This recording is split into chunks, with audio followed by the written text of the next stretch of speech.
So I'm really delighted to have Kevin Simmons here today to talk with us a little bit about tornado risk and share some of his views on where we are.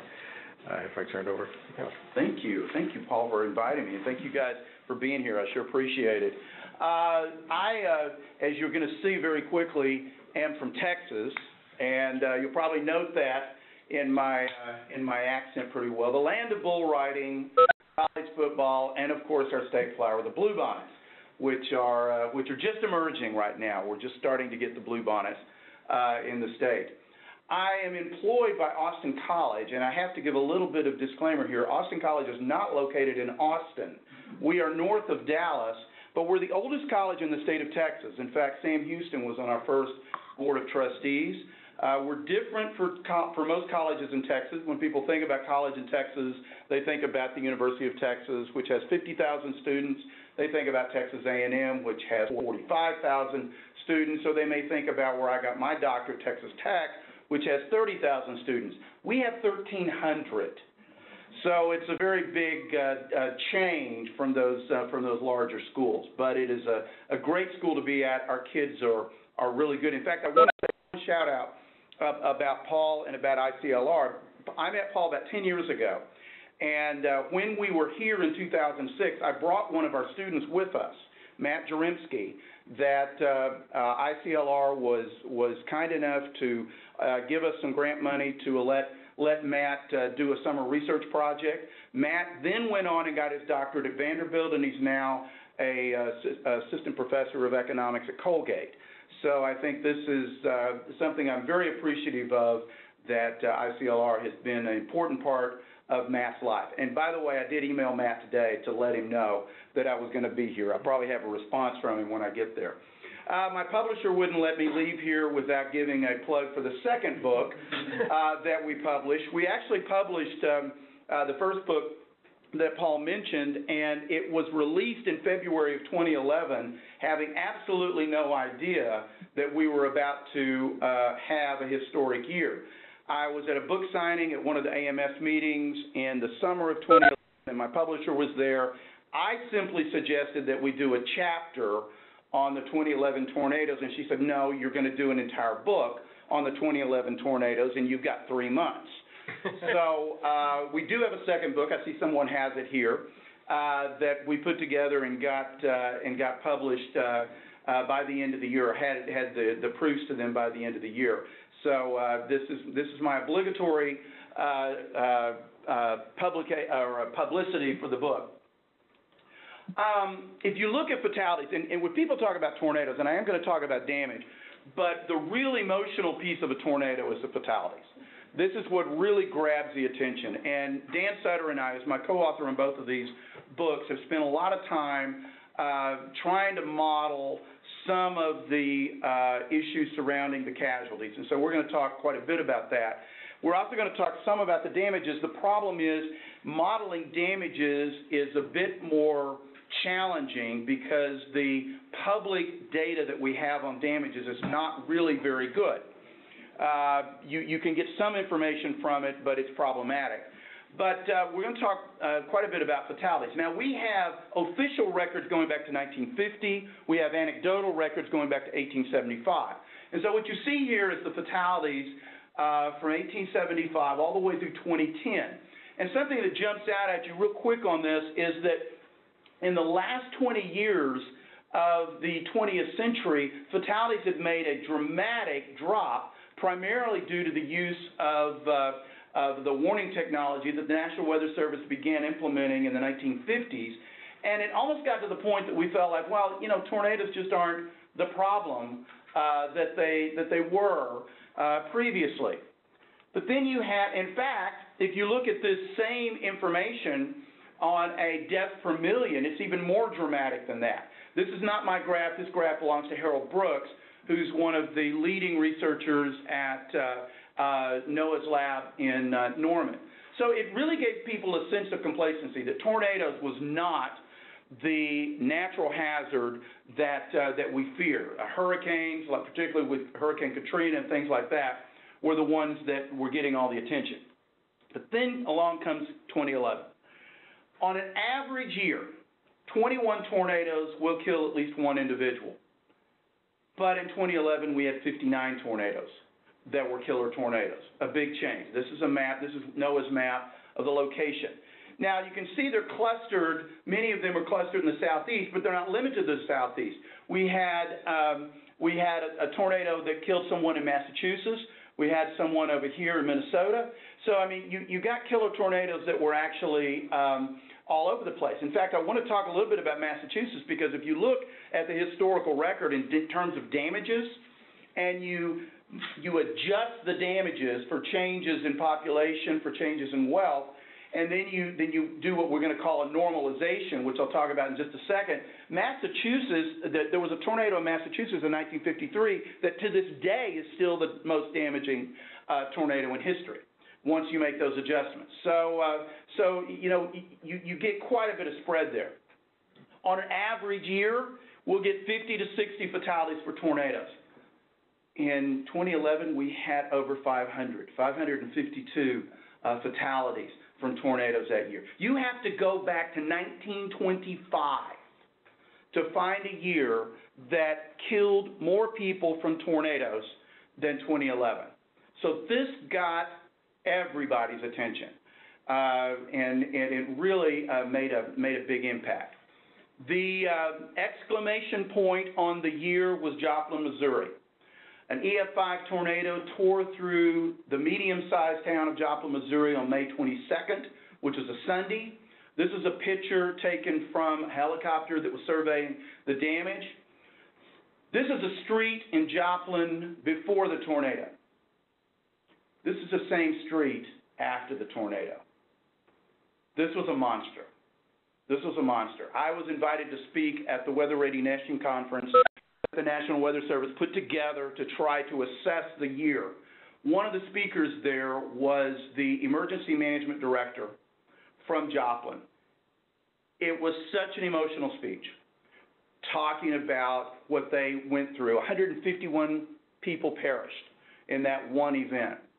It was so emotional to see him and to get to meet him. Just, I can't even imagine, and I've been working on this research agenda for almost 15 years. I can't imagine having to witness or to experience something like that.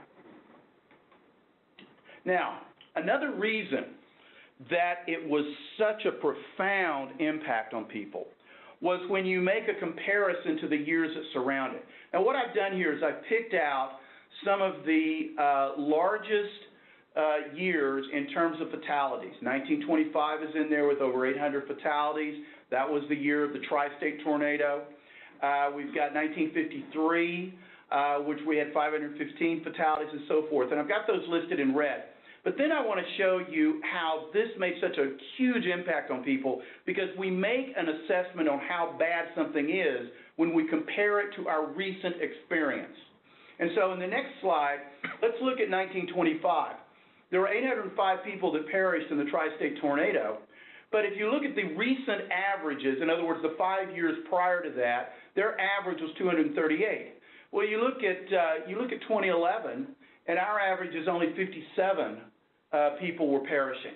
So in other words, and if you took the maximum, if you looked at the recent maximum, there was 543 people killed in a recent outbreak to 1925, in the 5 years prior to that. So we've got something to compare to there. Then look at this ratio. If you compare 1925, the ratio to their average is 3 times their average. It's only 37% higher than the recent maximum. But you look at 2011, it's almost 10 times the average, and it's over 4 times the recent maximum. So when people perceive how bad something is, they take into account their own recent experience. So we like to have this graph in here to kind of illustrate that.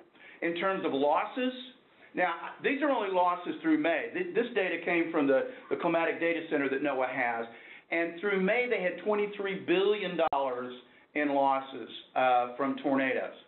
By the end of the year, they had $28 billion in losses from thunderstorms, of which 92% of that was tornadoes. So that's about $26 billion in terms of losses. I was sharing with Paul that there was one reinsurer, and I don't remember who it was, that was quoting, kind of some expectations, and they quoted a 100-year tornado event to be at $10 billion. So this is off the charts in terms of damages. This is a list, and only a partial list, of some of the insured losses. This is only as of July 1st.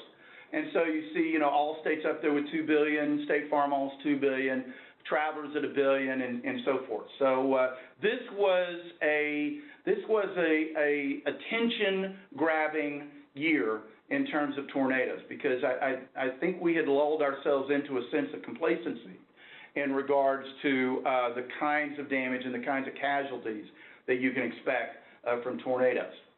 Now, this shows a graph of damage from tornadoes across the SPC archive, the Storm Prediction Center archive, which begins in 1950.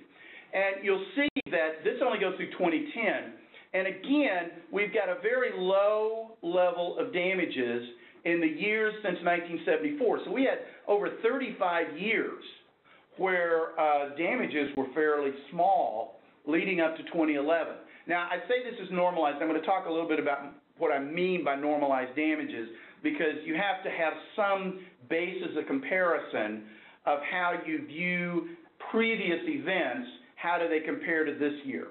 And we'll talk a little bit more about that. But this gives you a sense as to what had occurred before then. Well, the question we're going to consider today is what drove the damages and the casualties. Was it extreme weather or extreme vulnerability? It could be either one.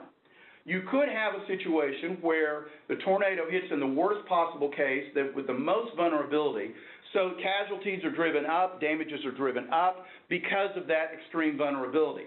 But you could also have the case that it was driven by extreme weather, that we had a meteorological event or series of events that were driving this. And that's important as we try to go forward. How do we deal with this?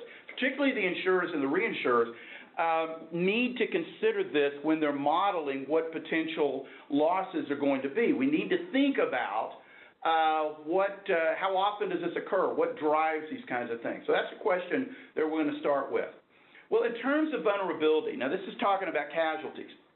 In terms of vulnerabilities, we've identified 3 vulnerabilities that will drive casualties. One of them is location, and that is that mobile homes is a widely, well, it's not widely used, but it's a common source of housing in the United States. And my friend Harold Brooks at NOAA has suggested that if a tornado hits and you're in a mobile home as opposed to a permanent home, you're 10 times more likely to perish than you would in a permanent home. Our models that we use on casualties confirm that we use penetration of mobile homes as one of the inputs to the model that confirms that. Timing. If the tornado occurs at 2 in the morning rather than 2 in the afternoon, you're 2.5 times more likely to die in an overnight tornado. And then geography. Everybody talks about Tornado Alley as being the Midwest. Basically, from where I live in North Texas, take a straight line north, and people think that's Tornado Alley. And there's an awful lot of truth to that. But there's also what is come to be called Dixie Alley, that the Southeast has a propensity for tornadoes, particularly a certain type and timing of tornadoes that makes them very deadly. So these are the vulnerabilities that we're going to talk about in terms of what happened. Let's talk about mobile homes first. This is a distribution of where fatalities have occurred. It's put together by NOAA. And as you can see, 43% of the casualties, or the fatalities rather, occur in mobile homes as opposed to permanent homes, businesses, vehicles, and other possible places. Now, what you ought to keep in mind is that 43% of the fatalities occur in mobile homes, but mobile homes account for only 7.5% of the housing stock in the United States. So if the tornadoes of 2011 were unfortunate enough to hit places that were dominated heavily with mobile homes, then that could be an explanation for why we saw over 500 fatalities. But when you look at the fatalities in 2011, they were only 20% of the fatalities. So you almost have to take that one off the table, that was not the explanation for the terrible fatalities that we saw. Overnight tornadoes and nocturnal tornadoes. Our model suggests that you can be more than 2 times deadly for a tornado occurring at 2 a.m. than one occurring at 2 p.m. So let's look at what happened in 2011. Well, of the 59 killer tornadoes, only 6 of them occurred overnight, and those 6 accounted for 7 fatalities, 7 out of the 552 fatalities. So the fact that the timing of the tornado does not describe or does not adequately describe why we saw that. Well, now let's look at geography. This is a map that shows the fatality rate that Dan and I calculated and then applied to each of the individual states.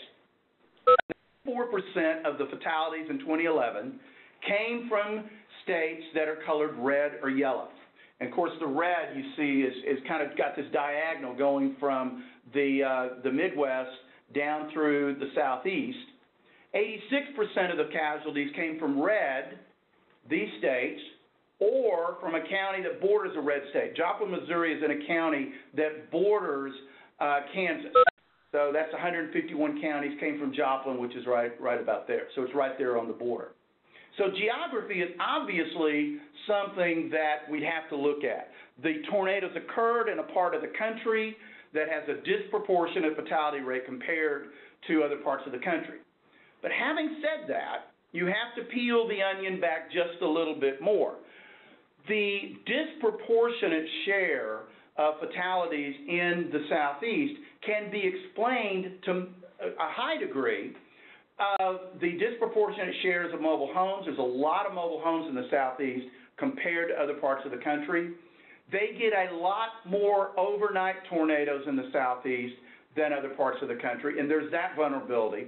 They also get more off-season tornadoes in the Southeast than other parts of the country.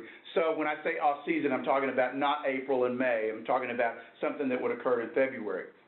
In fact, Dan and I did a study on a tornado that occurred in Florida in 2007. It occurred on February 2nd, 2007 at 2 o'clock in the morning. And if you know anything about Florida, you know that there's a lot of mobile homes in Florida. And all 21 of the fatalities from that one tornado occurred in mobile homes. And it was 2 o'clock in the morning, it was February, and it hit a population of mobile homes, which was almost your worst case scenario. So when you put all of that together, you really kind of question the vulnerability aspect of it. Certainly the Southeast is vulnerable, but much of that vulnerability comes from elements that prove not to be some of the drivers. So was this a case of extreme weather? Now, we're economists, Dan and I are economists. What we've done to address this question was we have developed a econometric model, a casualty model, to try to estimate, well, first of all, we didn't originally derive the model to estimate fatalities. We derived the model at first to look at how certain variables behave in different scenarios. But you can use the estimates from the model to assess different scenarios. So we've used this model to come up with some estimates of what we think could have happened in 2011, given the information that we know about it. And basically what we're saying is, if the estimates from our model come pretty close to what was actually observed, then you'd have to say that it was extreme weather rather than the extreme vulnerability that was driving the fatalities. Now, just real quickly, and I won't bore you guys too much with this, but I just did want to let you know where the data comes from. We're using data from the Storm Prediction Center Tornado Archive. We use the more recent data. There's a reason for doing that.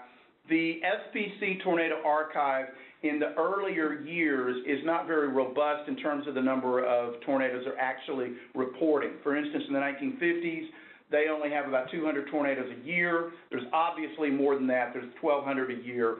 So we use the more recent data to try to get rid of that bias. We merged that with Census Bureau data to get socioeconomic demographic data. Some of the important variables are the percent of mobile homes. We control for population density. We're controlling for tornado density, that kind of thing. We do have some limitations. No single tornado in our data had fatalities in excess of 36. That was the Oklahoma City tornado that occurred on May 3rd, 1999. Also, the demographic data is at the county level. The reason it's at the county level is that the Storm Prediction Center archive is at the county level. So we can't drill down further than that. But those are the limitations we have to deal with. But given that, we took the model coefficients from 1990 to 2010, and we used those coefficients to estimate for the over 1,800 tornadoes that occurred in 2011, what we would have estimated would have been the fatalities for that year. We had 4 different variations of the model. Now, again, I don't want to bore you terribly with this, but we ran it with fixed effects models 2 different ways. We ran it with all the tornadoes, looking at that, and then we limited it to tornadoes that were EF2 and higher. So we had 4 different models, 2 different fixed effects models for each of those. The lowest estimated number of fatalities for the year that we had was 489. The highest is 570. So if you just take the basic average of that, you get about 526 fatalities for the year would have been our estimate of what you could expect. You could also estimate fatalities with some relative measures of lethality. In other words, look back into the history and look at deaths per number of damaged buildings. Look at deaths as they compare to injuries. Look at deaths as they compare to monetary damages. And in each case, you get estimates that would be in the hundreds in terms of fatalities. So that suggests that given what happened, given the tornadoes that occurred, fatality total of 552 is not unexpected. That's actually within a reasonable range of expectations, which is kind of a frightening thought if you think about it. Because if it happened in 2011, it can happen in 2015. It can happen in 2021.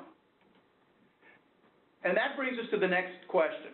Over the last 60 years, 85% of all fatalities are from what I define as a long-track, strong and violent tornado. Now, here's what I mean by a long-track, strong or violent tornado. That is a tornado that's defined as F2 or higher, that's on the ground for 5 miles or more. The tornado that went from Tuscaloosa, Alabama to the suburbs of Birmingham was on the ground for 91 miles. The tornado that went through Joplin, Missouri was on the ground for 21 miles. Those types of events can account for 85% of all the fatalities. This year we saw 178 of those tornadoes. On average, with the 60 years that we have, you see 91. Other years with big fatalities, 1953, they had 103 of these, 515 fatalities. 1965, that was the Palm Sunday tornado that hit the Midwest then. They had 144 of those, 300 fatalities. 1974, that was a super outbreak. They had 175 of those tornadoes, and they had 348 fatalities. So these long-track, strong or violent tornadoes appear to be some of the drivers of this. I want to do the same thing with damages, but before I do, let me define a term that we got from a friend of ours at University of Colorado. We've done some work with Roger. Roger Pilkey is a researcher in the Environmental Studies program at CU, and Roger's done a lot of work with natural hazards where he does what he refers to as normalizing the damage. Now, the idea here is we can't really compare what happened in 2011 to 1953, let's say, unless we make some adjustments to the damages that occurred in 1953. The obvious adjustment is you would adjust it for inflation. So you would take the damage numbers and adjust them for CPI. But then we argued that you also need to say what would the damages have been if the same population and wealth attributes that occur in those counties that were affected in 1953 were as they are today. So you take today's data, you overlay that with the damages on the places that were affected, and then you get what we're calling a normalized damage. And it's a very important point because if you say we've never seen anything like this before, but then you look at this type of analysis, you can see that that may not be true. once you make those kinds of assessments. So let's look at this, this same kind of idea on those long track tornadoes, but with damages. Over the last 60 years, 75% of all damage, it was 85% of all fatalities, 75% of all damages are from those same storms we talked about. Now let's look at those same 3 years. When we adjust using that normalized damage that I just talked about, 1953, it would have been $32 billion. We're probably looking at $26 billion in damages 2011. 1965, $29 billion. 1974, $14 billion. So when we have a year where these long track tornadoes occur, you can expect to see high levels of casualties, high levels of damages. And what I've got here is a graph where we take 2011. Now, I apologize for the axis over there. When I put this in, I didn't realize I was cutting it off. But this is a graph on a relative graph. So what you've got is 1.0 is average damage, and it goes all the way up to 6.0 on the left-hand side. We've got 2011 right here. We've got 1974, 1965, 1953. So this illustrates that what we experienced in 2011, even though we hadn't seen an outbreak this bad for 35 years, if you look at it over a longer time frame, it's not that unusual. Every 15 or 20 years, the meteorological conditions are such that we could get an outbreak of this type. And as population changes put more people in areas that are vulnerable to this, and you guys are here in Canada, but the Southeast is growing rapidly. Texas is growing rapidly. In 1953, the Dallas-Fort Worth Metroplex was 2 counties. The SMSA for Dallas County, for Dallas-Fort Worth Metroplex is now 10 counties, 6.5 million people. That was in 2010. I read in the Dallas Morning News we're adding 200,000 a year. So we're at 7 million. And my guess is by the time we do the 2020 census, it won't be a 10-county SMSA, it'll be a 12 or 13-county SMSA. And so you can see that you're expanding these areas that can be hit. I've done a little bit of work for the Texas State Mitigation Plan. The worst-case scenario in the state of Texas is that Tuscaloosa to Birmingham tornado, that 91-mile tornado going through the northern side of the Dallas-Fort Worth Metroplex. Just imagine for a minute that we had that tornado go through Denton County, Collin County, all the counties that form the northern side of the Metroplex. I plugged that into my model just to kind of see what would happen, and the point estimates are somewhere in the range of 500 casualties, or 500 fatalities just for that. So as we expand those areas, it becomes more vulnerable. Now, how do tornadoes compare to earthquakes and hurricanes using Rogers' normalized loss kind of idea? Well, and this is this data is in a paper that Roger and I and Dan have that's still forthcoming. It's coming out in Environmental Hazards here pretty soon. If you do the same thing, tornadoes from 1950 to 2011 account for $339 billion in normalized losses. Compare that to earthquakes. Well, that's more than double earthquakes. It's about half, a little over half for hurricanes, but it's still a major player in terms of tornado losses, in terms of losses. So now the next thing we want to talk about is what is available to us to try to limit, to try to mitigate some of these losses. And I'm going to talk about some of the public policy issues. I'm going to talk about some of the things that I'm working with, particularly with IBHS, in terms of limiting damages, in terms of insured losses and things like that. But we're going to start off by looking at some of these issues that we've done with the Weather Service. So what the Weather Service has been very effective in doing, and what they want to continue talking about, is the effective extended lead time,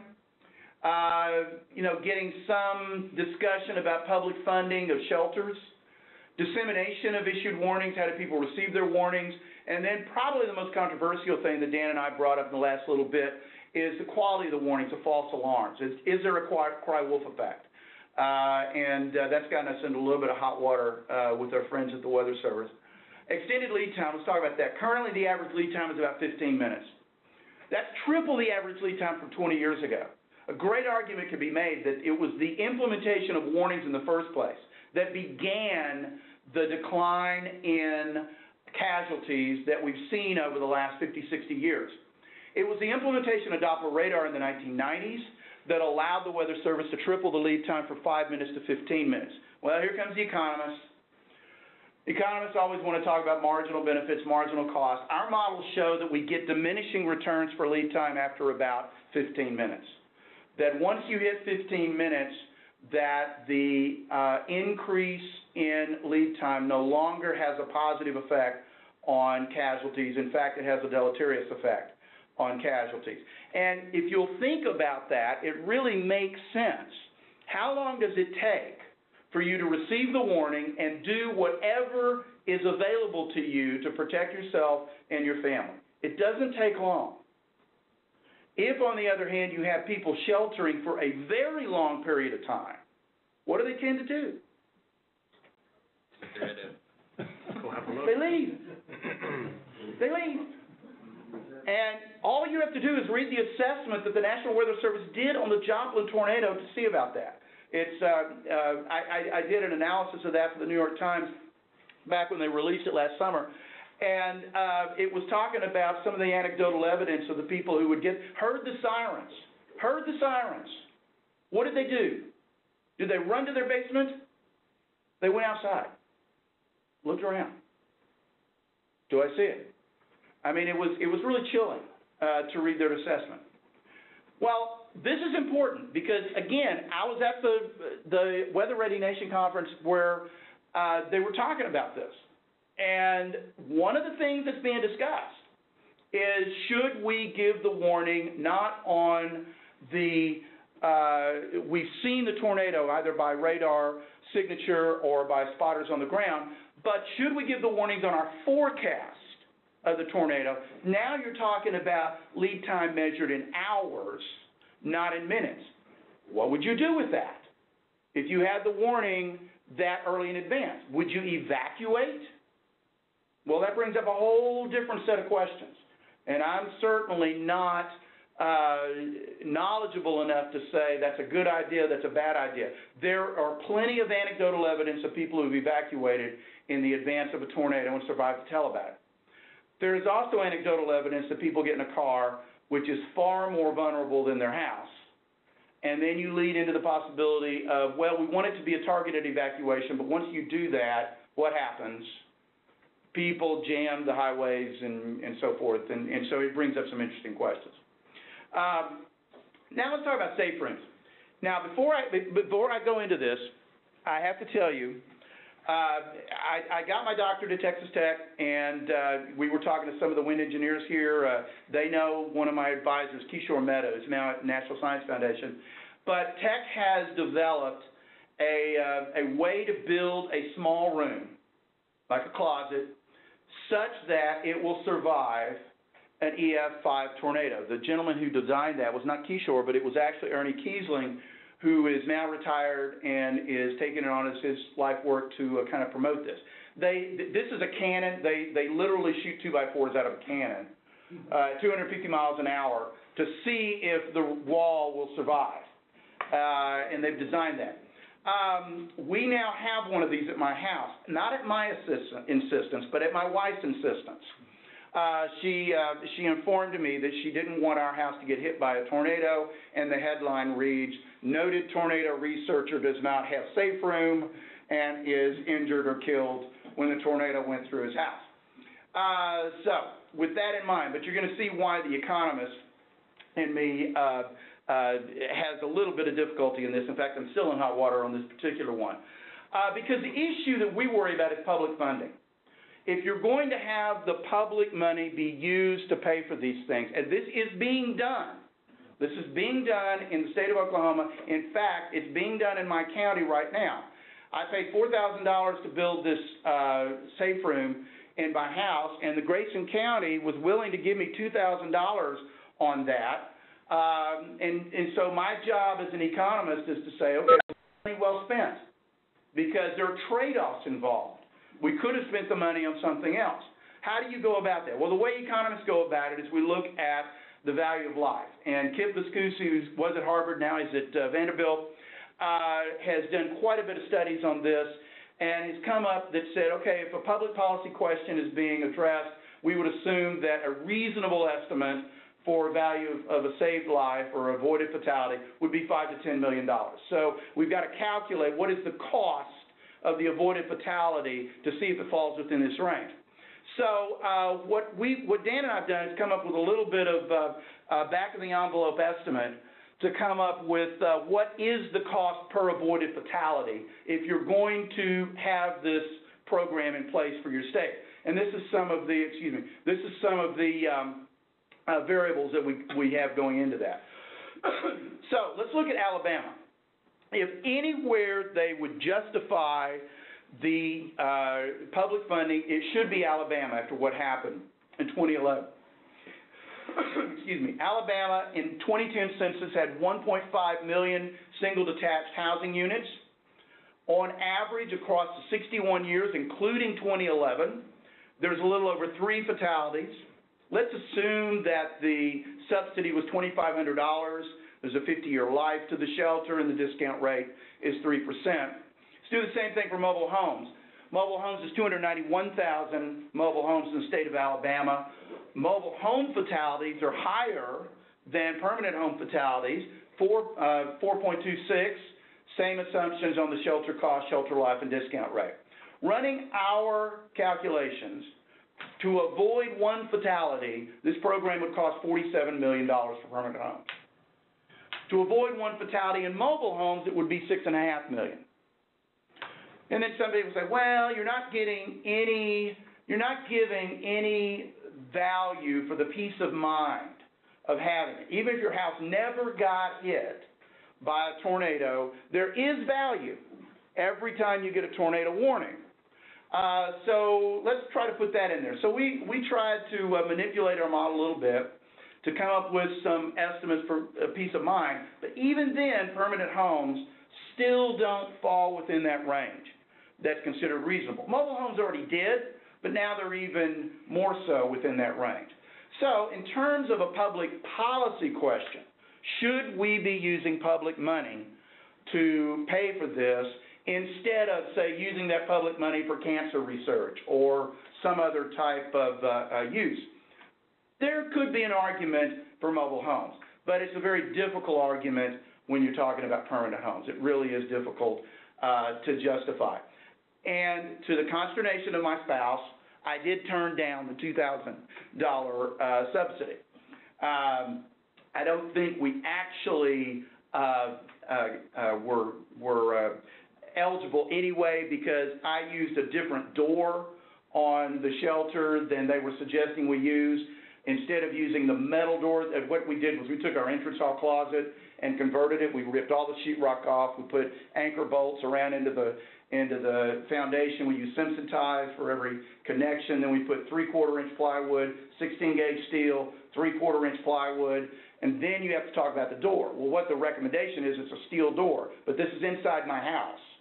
So we chose a solid core wood door, lead-lined wood door, which I emailed Ernie, and Ernie said it's probably fine, but it doesn't technically meet the definition, so you don't get the subsidy. And so I was able to tell Susan that it wasn't me that was turning it down; it was Dr. Kiesling. So I got off the hook a little bit that way. And speaking of Ernie, this is his safe room. This is the safe room at Ernie's house, which is his study. Well, that's actually his credenza in his study back there. But Ernie's a good Southern Baptist. I don't know if he drinks. But another thing that the economists may want to look at is, okay, now you've done something to your house. Did it affect the property value? If you remodel your kitchen, you'd expect the property values to go up. So Dan and I did a study in central Oklahoma, in Oklahoma County. And we did a very common real estate model. It's called a hedonic price model. And we were looking for a premium to sales price if a shelter was present. And what we found was that the presence of a shelter adds about 3.5% to the cost of the home. And that would add, at least for the ones in our study, that would add about $4,200 to the price of the average home. So while the economist has trouble making the argument for public funding of shelters, we have no problem making the argument that it may, in fact, be a good investment in terms of what it does to the value of your home. Now, that's going to depend on where you are located. Central Oklahoma, a lot of people are concerned about tornadoes and so forth. If you're in another part of the country where tornadoes are not a real threat, you probably will not see this effect. So the value of the mitigation is going to depend very much on the perceived risk of the mitigation. Some continued progress in also reducing casualties. Warning dissemination is a big one. You know, when we first started doing this, warnings were, if you were really high-tech, your warnings would be disseminated over the NOAA weather radio, which you put next to your bed, and when there's a tornado warning, this incredibly irritating beep comes screeching out of this device, and you get this very metallic-sounding voice that comes over there to tell you that there's a tornado coming. It will wake you up. We have one.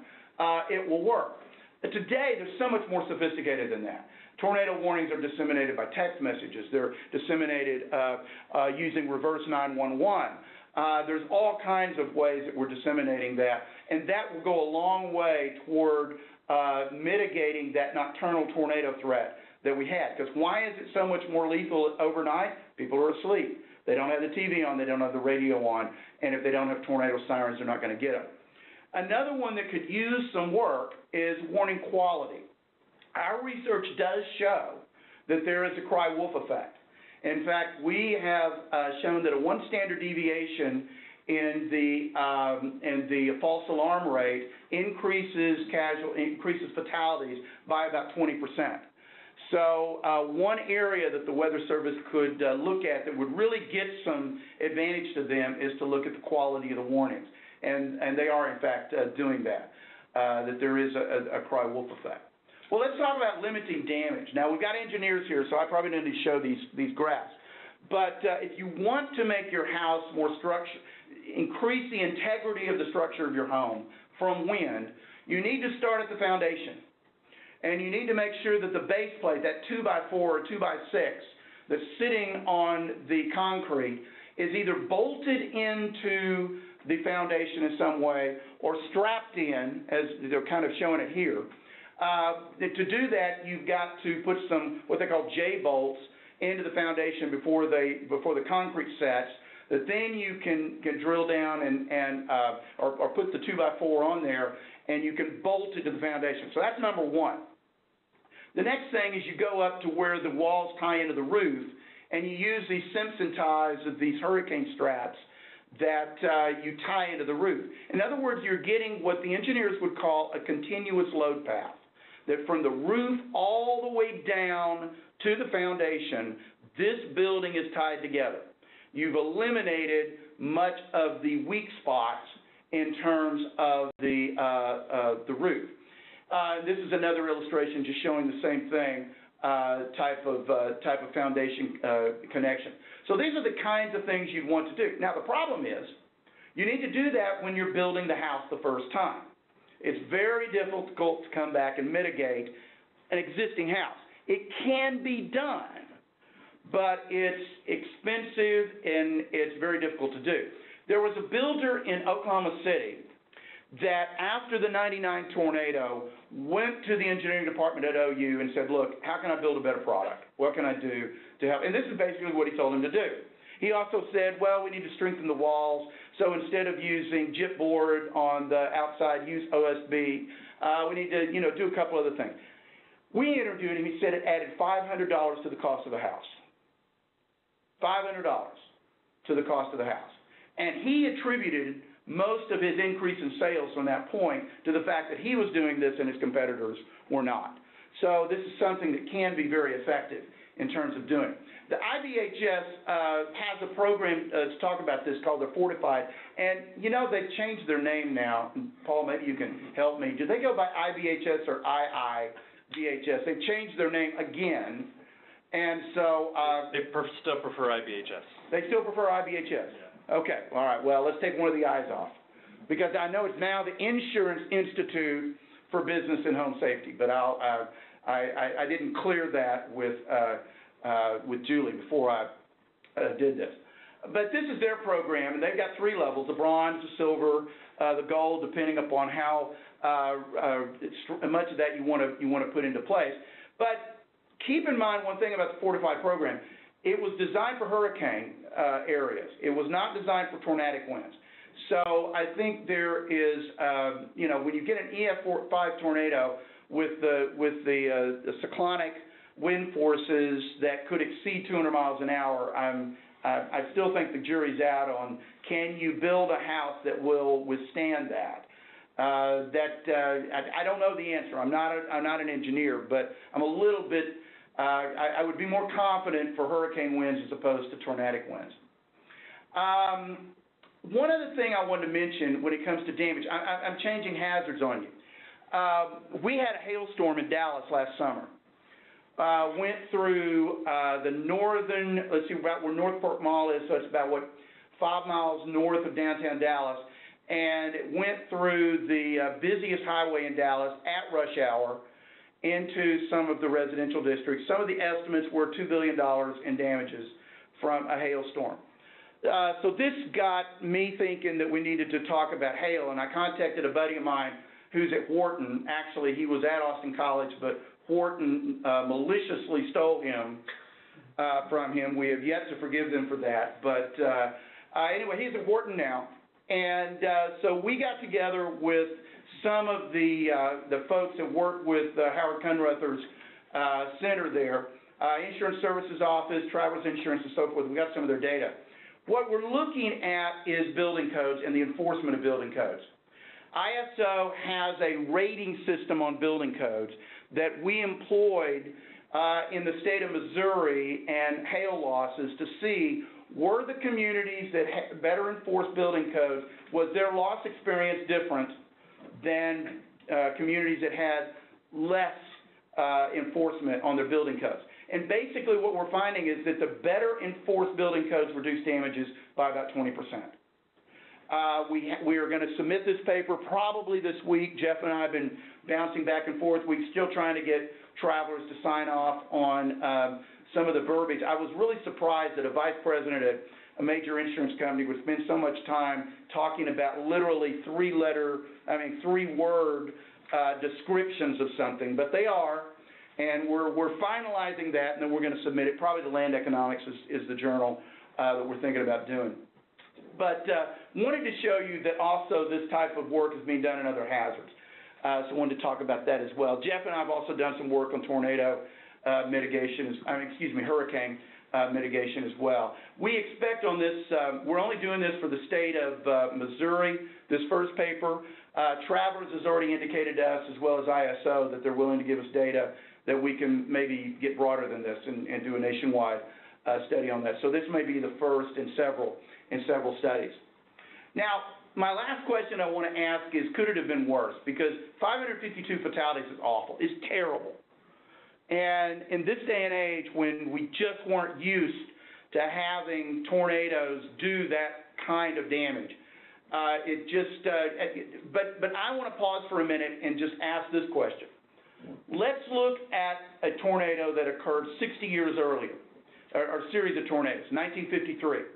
If you look at the population of the affected counties in 1953, and then you take the fatalities from 1953 and calculate a rate, you got a rate that year of 131.7 fatalities per million in population. Even though we had more fatalities in 2011, the fatality rate was half of that. And I take that, even though it was a horrible year, I take that as the only glimmer that we can walk away from this year as, we're doing something. We're doing something. that is paying off in terms of fatality. If we had the same fatality rate in 2011 that they had in 1953, we wouldn't be talking about 500 fatalities. We'd be talking about over 1,000. So there's something that we've done. Most likely what it is the work of the Weather Service in terms of making the warnings better, disseminating the warnings better, and that sort of thing. So I guess my conclusion is that, 2011 just does remind us that nature can often be violent, it can often be unforgiving, and that our job is to figure out how to put together systems, put together coalitions that we can help our neighbors and ourselves mitigate this as much as possible. And with that, I thank you very much for your attention, and I will leave you with the state flower of Texas. The blue bonnets are coming into bloom, and they are as gorgeous as you see there when they are blooming. With that, I'll take any questions. Thank you. Yes, sir. Two things. First of all, when you look at casualties in permanent homes, have you looked at the prevalence of basements versus non? No, we have not. Basement would almost qualify as a shelter. Right. Because if you can get below ground, right, exactly. you are saving your family very easily.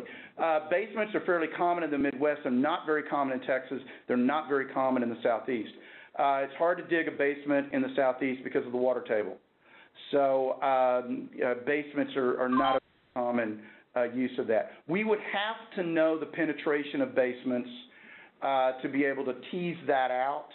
And census does not give you a very good way to do that. We can tease out mobile homes because when census gives the information on homes, they break it out by type, single detached, condominium, so forth, mobile homes. So one of the elements in our model is what is the penetration of mobile homes in this county versus the penetration of mobile homes in another county. But we can't get that with basements. What was your second question? It was about the new weather warnings, the new verbiage in the weather warnings in the states. Deadly weather coming, get underground. This weather has potential to kill, et cetera. Do you think of that as a step in the right direction? Well, actually, we're in the very early stages of working with impact. What you're talking about is impact statements. And we're in the very early stages of working with impact statements. There's nothing official coming out of the Weather Service yet. Some of the meteorologists in charge have taken it upon themselves to add some impact statements when they give out the warnings. But the Weather Service is beginning to examine that as official policy. And in fact, just last week I was in Norman talking to the gentleman that's been in charge of trying to add impact statements. And what we were talking about was they are working out some probabilistic, in other words, they want to be able to look at a storm and come up with a probability distribution of what this storm could produce. Could it be EF5 tornado? Is that potential there? What's the probability? That sort of thing. Then they're going to take my model and they're going to say, okay, if an EF5 tornado does emanate from this storm and it goes across this county, what are the levels of casualties we could expect?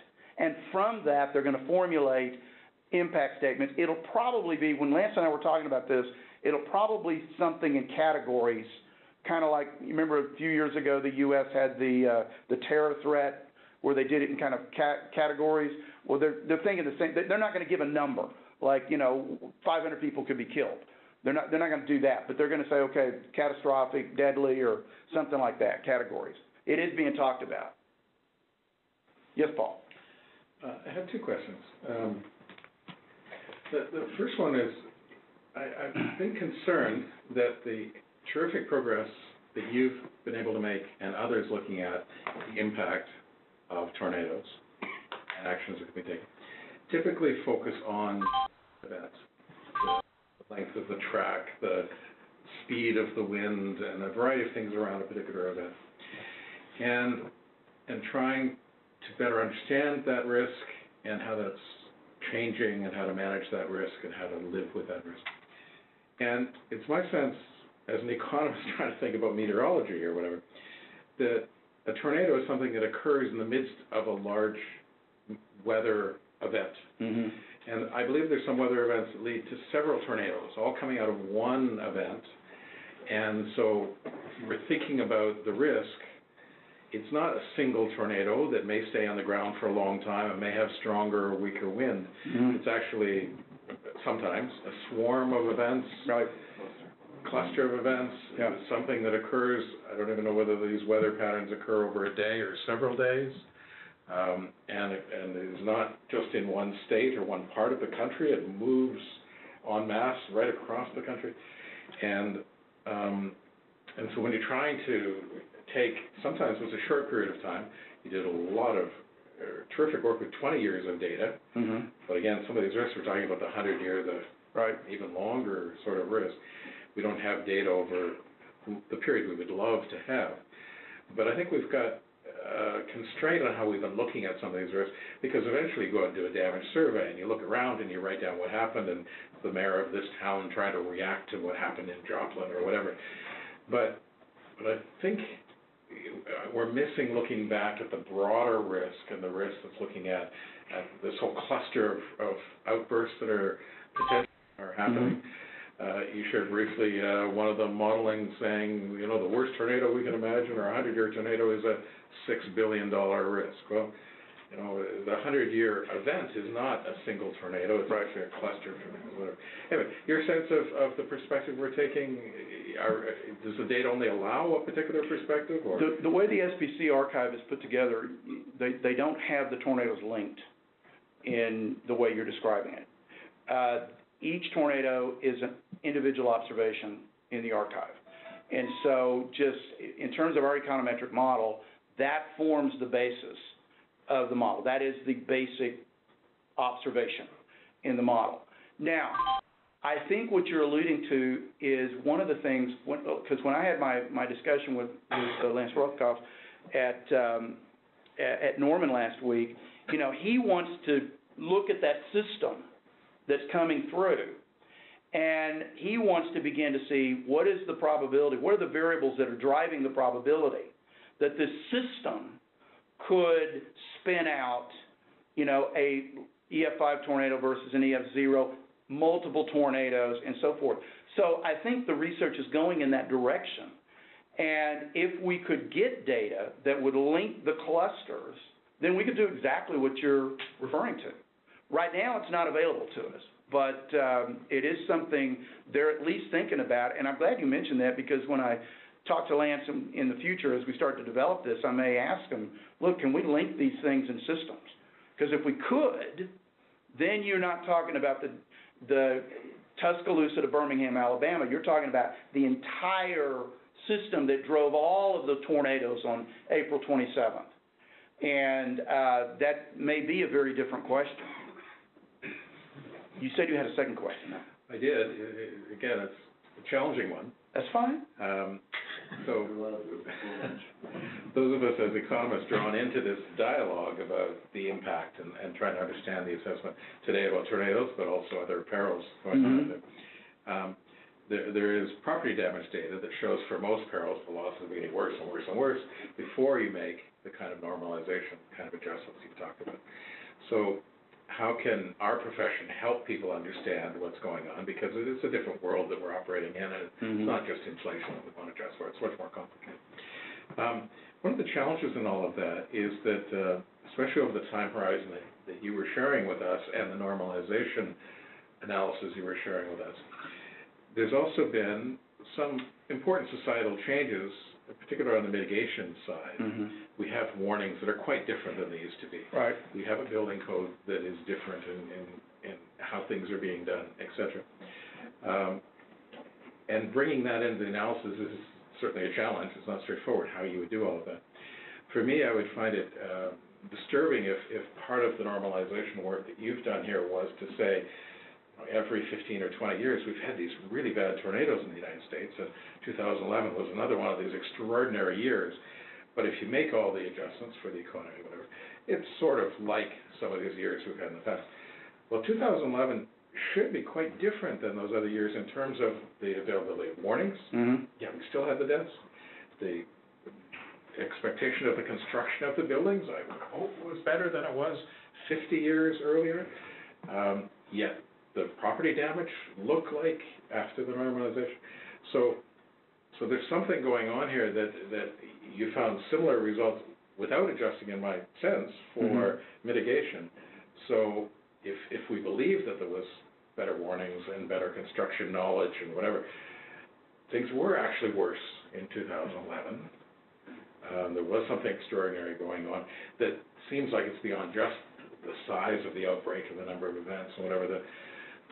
Anyway, the normalization is a very challenging area to be helpful and to take the analysis and be useful, but there still seem to be some elements, in particular some of the progress on mitigation, that are hard to bring into this dialogue. Well, they are, and that's one of the reasons I wanted to show that slide about fatality rate, was that I think we've made great progress in getting information to people that enables them to take whatever safety they can. That's why I think that fatality rate is a great thing to show people, because it is an inclination to ask these dedicated servants who are getting this information out to us.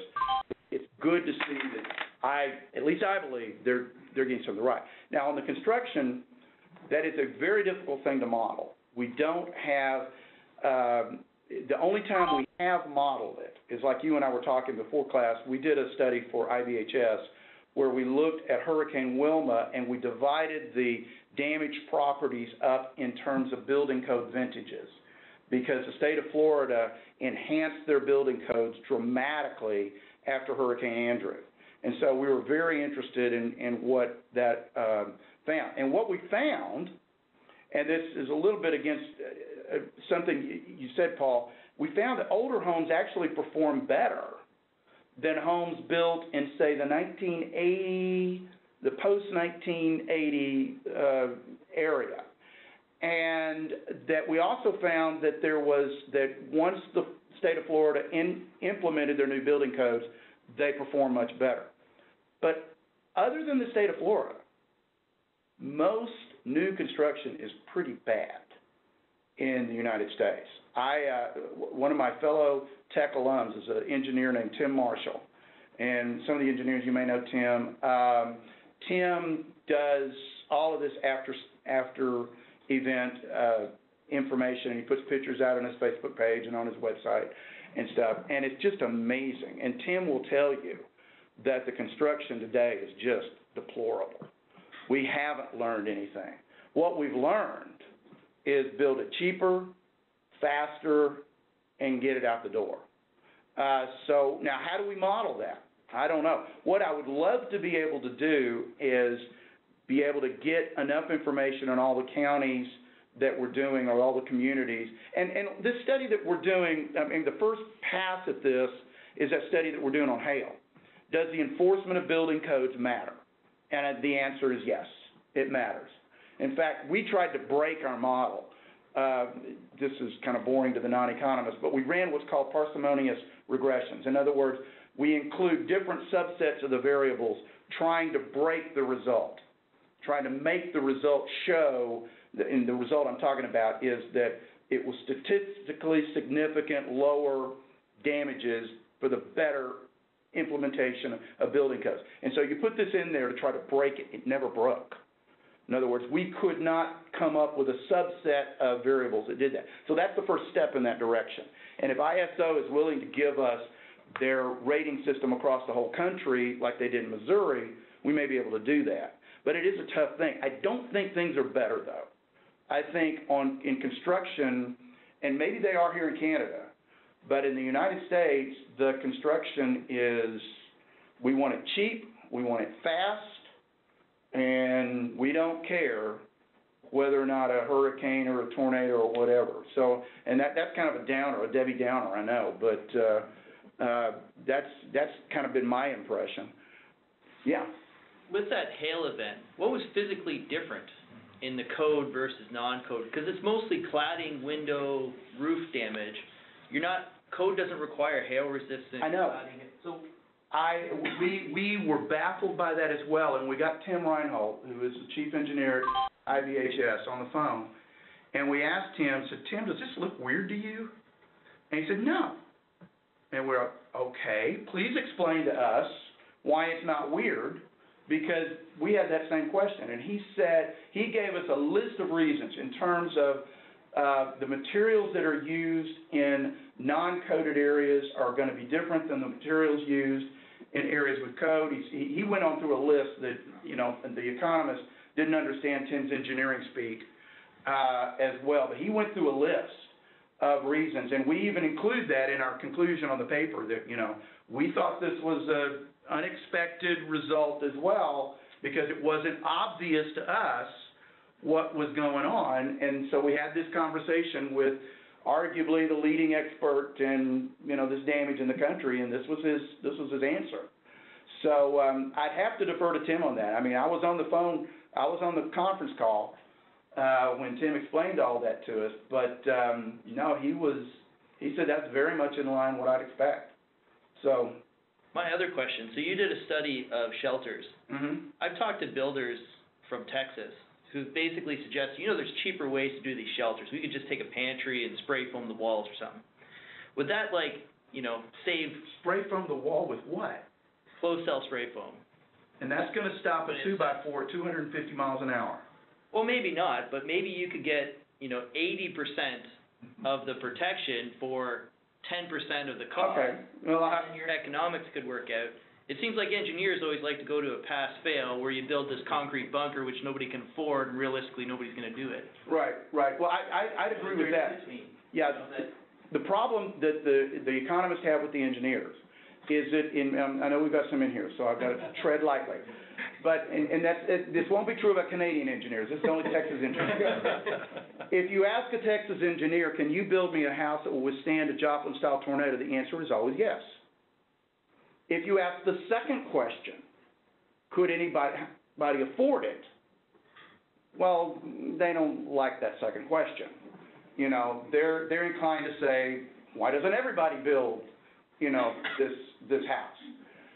So I think the economists would be very supportive of looking for the diminishing returns, the point of diminishing returns. What can we do that would be a cost-effective approach that would save most people? Now, here's the rub on permanent homes. The fatality rate in permanent homes is almost zero until you get to an EF3 or higher tornado.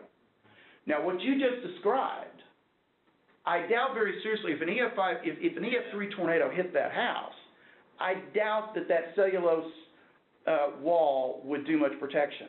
You were already protected at that level for EF0, EF1, EF2. I mean, EF2 is going to do roof damage. It's going to rip the roof off. It might do some wall damage.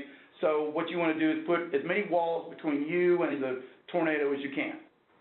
And so that's you're getting into the really, really small number of events.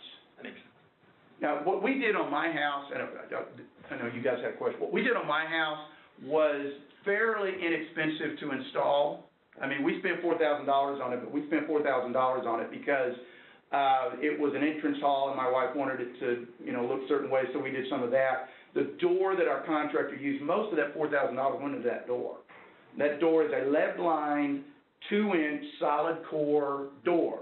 That was the most expensive piece of the puzzle. Other than that, it was a $15 sheet of plywood. Then you have a sheet of a 16-gauge steel and another $15 piece of plywood. So you got an inch and a half of solid wood. In the middle is a piece of steel. And then you get these 3.5-inch lag bolts, and you space them 6 inches apart and all the way to the stud. They go all the way through that menagerie to the stud with a 3.5-inch lag bolt that is fairly cheap. Yeah. So they can be done fairly inexpensively. Yeah. So you had a question for? Yeah. Yes. Yeah. In your study of the tornado record, did you notice any shift or change in the tornado behavior over the years from 1950 on up? We weren't looking for that. So, we weren't trying to assess if there had been some kind of geographic shift. So I don't feel like I'm very qualified to assess that. That's kind of a meteorological question, I suppose. But even if we had, I I would be very careful about trying to make interpretations of those things with only 60 years worth of data. I don't know what the return cycle is on a tornado. And I don't know how much randomness you can expect across 60 years. So if you did see a shift, was that a random thing that could be explained by other factors?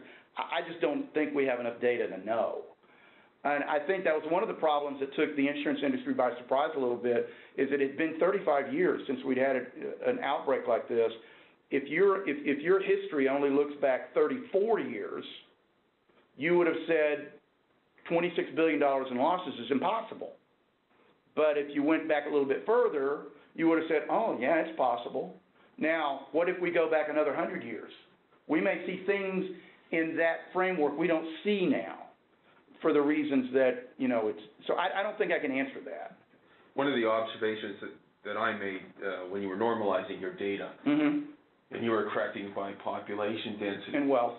Right, and wealth. To me, I've studied the tornado record as well, and it seems tornadoes don't really care much if people are there or not. They go where they want to go, right? Mm-hmm. And if you look at 30 years ago, I don't know what the right number is, but say 1% of the land mass was urbanized, Mm-hmm. if that's the right number. Then the probability of those tornadoes hitting that 1% that's urbanized is fairly low. Sure. But today that number is much higher. Yep.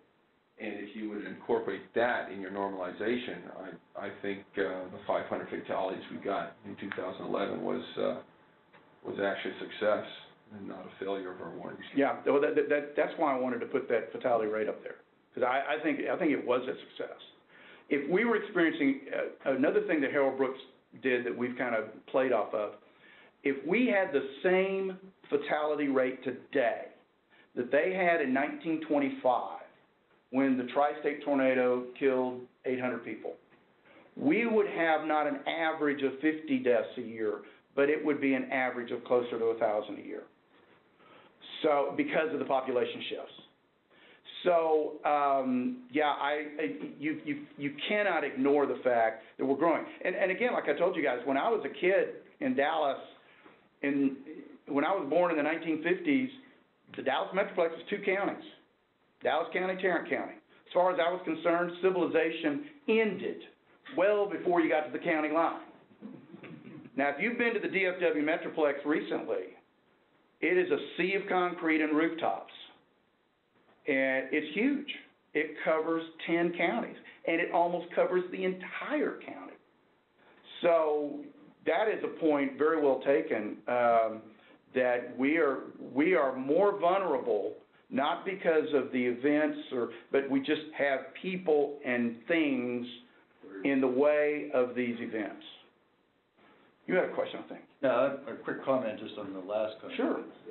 I used to be head of the weather service, and I was the guy who put in Doppler weather radars, Mm-hmm. despite the budget cuts we had at the time. But largely speaking, prior to that, we didn't actually know there was a tornado happening unless it hit something. Mm-hmm. And that's very much the question of your distribution of homes and property. But the question I was going to ask you, like, was commenting on your 15-minute warning thing, and Mm-hmm. whether it's economically advantageous to go beyond, longer than that. Mm-hmm. I guess one of the things that I always thought was appropriate was that you, as a weather forecaster, and I did spend years on the bench, so to speak, Mm-hmm. is you try and you say, there are certain criteria by which you actually issue the warning. In most cases, the tornado's actually on the ground. It's Right. seen, it's there. But Or the signature on the radar. yeah, on the radar there. But you sort of think, well, okay, when you're working the midnight shift, you think, well, today by mid-afternoon might look like a bad situation. So you try and use phrasing in the public weather forecast that builds up to the idea that, so hopefully people start receiving the message that maybe they should actually be, and if you're not aware, in Canada, we're not allowed to have crawlers across the TV screen. Oh, okay. That's still not allowed by our... Can you have the little box with the radar signature? No, that would interfere with the hockey hats. That's another story we can discuss over a beer, but anyway. That's somewhat analogous to interrupting a Dallas Cowboys football game, I think. Okay, all right. Now I got it. Okay. But I guess the idea of getting people to think about it so they're more consciously let's say, paying attention to their Right. cell phone or other things. And a related issue in your country, not here yet, but possibly happening, is that when I was on a National Academy of Sciences panel looking at this, we produced a report called Fair Weather. Mm-hmm. And in the early, 2002 or 3, there was a pressure from the private sector to forbid the National Weather Service by an act of Congress from issuing a forecast.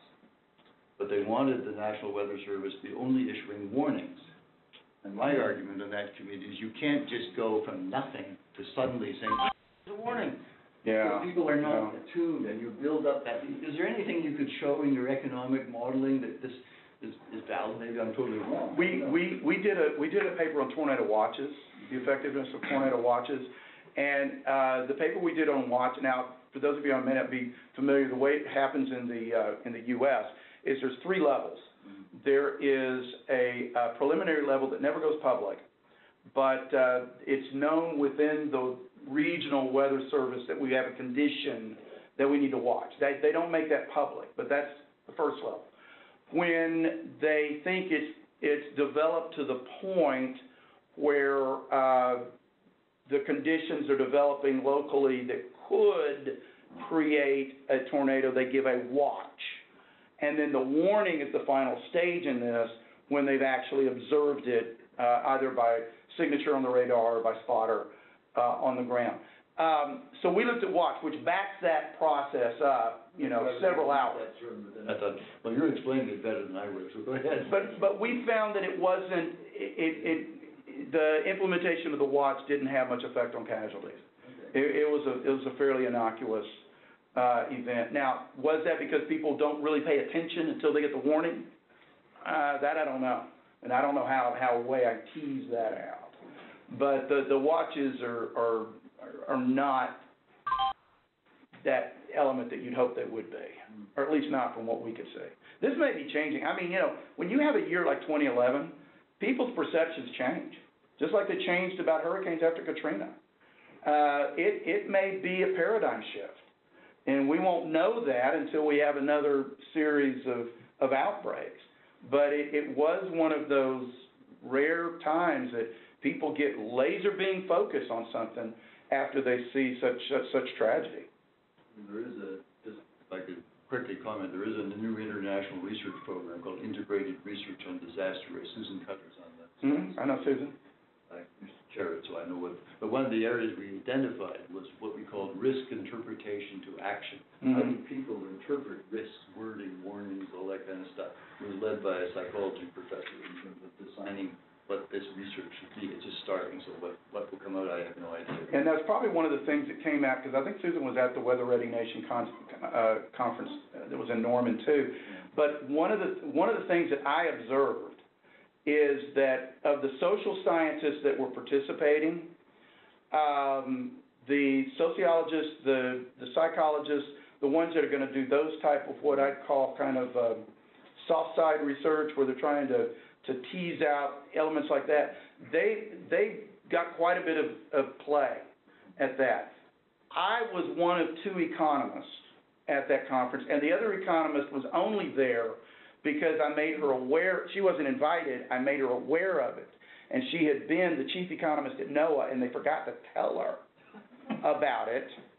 And so I called Jamie and said, they've got this conference. She was, why wasn't I informed, kind of thing. And so she got on her high. But if I hadn't told Jamie that, I would have been the only economist at that. So the social science is going toward more of these, of Susan's kind of stuff that they do, and it baffles me that the economists are not there.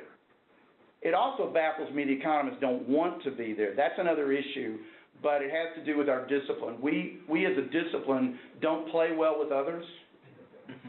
Well, I'm sorry. We are very stovepipe in the way, like if you're a brand new professor at maybe Western Ontario, it's not like this, but if you're a brand new professor at most American universities and you're in the economics department, if you get a publication in the #1 engineering journal or the #1 meteorology journal, your department chair will say, that's nice, but it's not going to count on your tenure.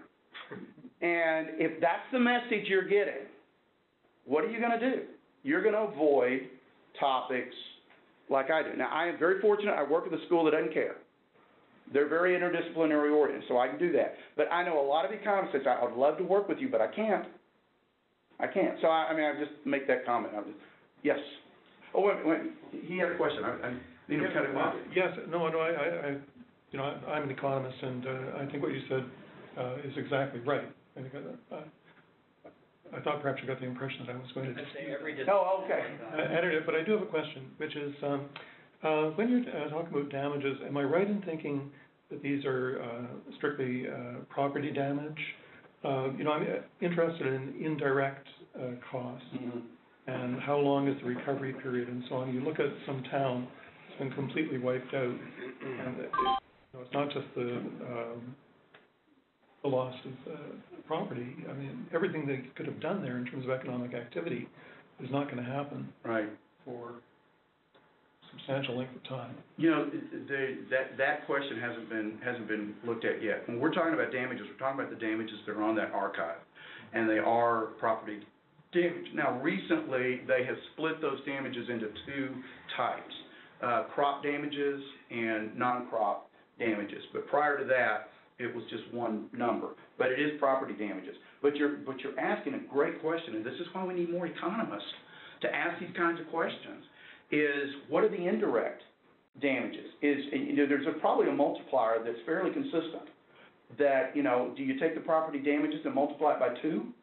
Or do you take it and multiply it by 3? What are the stages of this? And I think it's an excellent question. Now, what you guys were saying about every discipline being like that, I will tell you what's happening in the States. And this is why it baffles me that there's not more economists getting involved. Most of the funding agencies, National Science Foundation being first and foremost, are saying to applicants, and they're saying to the engineers, if you don't come to us with a grant application unless you are prepared to talk about societal impacts, which means that you've got to have social scientists on your grant team, or NSF is not going to fund it. In fact, they're opening up more channels that they specifically call interdisciplinary research. So I think that's changing. And listen, as long as the economists want to stay in their sandbox, fine. Because I can probably name 6 economists in the entire United States that are doing this kind of work as aggressively as I am. And as long as it's only 6, great. But in the bigger picture, I think that's sad. Because the 6 of us don't have time to ask all the questions you're asking and do that. You had a question. I think Paul's signal was about time to wrap up. So I guess this will be the last one, Paul? I think it's the last one. Okay. The one slide I'm thinking about now is where you showed your normalized damages and you compared what you were predicting for tornado against earthquake and hurricane, and you showed that it was twice the number for earthquake and half the number of hurricane. Yeah. And when I first looked at the tornado data, I looked at it, that's the slide. I did it a little bit differently because I aggregated it by damage potential, not by actual damage. Okay. And I came across with some what I call hazard map. And I was quite concerned when I noticed them, and then I called my counterparts in New York, and they said, well, it's all pretty interesting, but who cares, right? Because tornadoes have never driven the insurance market, and so it's not a driver. So it's interesting that you found this, but who cares? Then I took these findings and I shared them with Paul, and Paul handed me your book. You should read this, right? So I read your book. There's a lot of things I think we're going to share later after this meeting. But this slide here clearly shows, if the insurance industry is worried about earthquake, and they certainly are, they should be concerned with tornadoes. Yeah, I just bring up the one anecdote. What if the Tuscaloosa to Birmingham tornado went through the DFW Metroplex? What if their 90-mile track started in Mineral Wells and ended in Mesquite 90 miles later? You went through a population, I can't even begin to speculate what the damage numbers would be. Are you gonna share these slides with Paul to share with the rest of us? Sure. Right. According to Swiss Re, if you add hail into tornado, it far outstrips hurricane. Yeah. And see, that's what, because when you talk about thunderstorm losses, you're talking about tornado and hail. And hail on an average year is as much as tornadoes on an average year. Where tornadoes outstrip it is these extreme events. But like we saw in Dallas, the number of $2 billion, if that actually holds up to be the losses, and I haven't seen anybody release actual numbers yet, but that was the projected losses when they first looked at it, that's huge. And that was just hail. There was no fatalities involved. That was just damaged cars, that was damaged roofs and stuff like that. Okay, I'm going to wrap things up. If everybody could please join me in thanking Kevin for sharing his views.